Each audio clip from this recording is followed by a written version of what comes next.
Nous avons voyagé du Canada jusqu'ici en Espagne et nous sommes en ce moment sur le ferry pour s'en aller à Ceuta où une invasion a pris place jeudi dernier.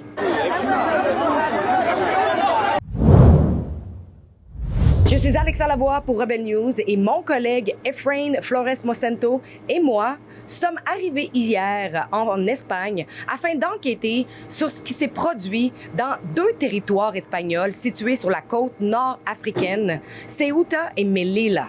Jeudi dernier, plus de 50 000 hommes d'âge militaire ont franchi la frontière depuis le Maroc par voie terrestre et maritime, semant le chaos dans ces enclaves espagnoles. Pour comprendre l'ampleur de la situation, Ceuta compte normalement environ 83 000 habitants. Les images qui circulaient en ligne étaient glaçantes. Des foules d'hommes courant dans les rues, certains criaient « Allahu Akbar », tandis que des scènes de destruction, de vandalisme, de pillage et de chaos se multipliaient dans la ville.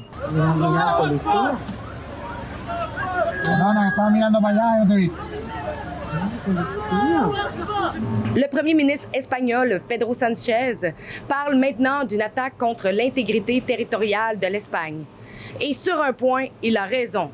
La frontière espagnole a été attaquée. Definir lo que ha sucedido el día de ayer como un ataque, una violación de la integridad territorial de España. Mais Sánchez porte la responsabilité. Son gouvernement socialiste d'extrême gauche, en imposant des politiques de frontières ouvertes, a envoyé un message clair. Les frontières espagnoles pouvaient être testées, franchies et submergées sans conséquences sérieuses. When did recognizing rights become something radical?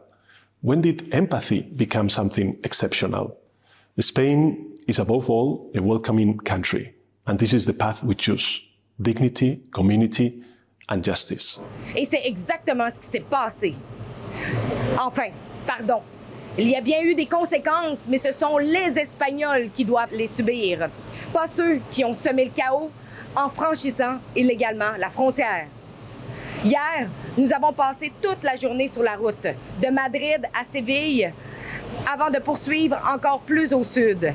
Le trajet a été long et difficile. Nous avons même failli devoir dormir dans la rue, puisque tous les hôtels de Ceuta étaient complets en pleine crise.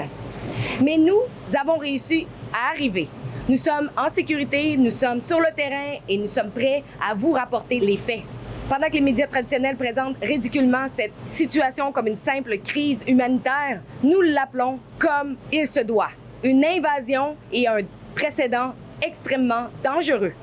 Partout dans le monde occidental, nos frontières sont exploitées, tandis que nos gouvernements ferment les yeux. Et ce sont nous, les citoyens ordinaires, qui sommes forcés d'en subir les conséquences. Nous allons rencontrer les résidents et les commerçants qui ont vécu non seulement le chaos, mais qui ont été également confinés. Nous allons essayer aussi d'apprendre comment que les politiques d'immigration massive affectent leur vie quotidienne. Nous allons leur donner la parole, cette parole que les médias traditionnels refusent trop souvent de faire entendre. Et si vous appréciez notre journalisme de terrain et notre couverture sans filtre, aidez-nous à financer cette mission en vous rendant sur migrantreports.com. Merci.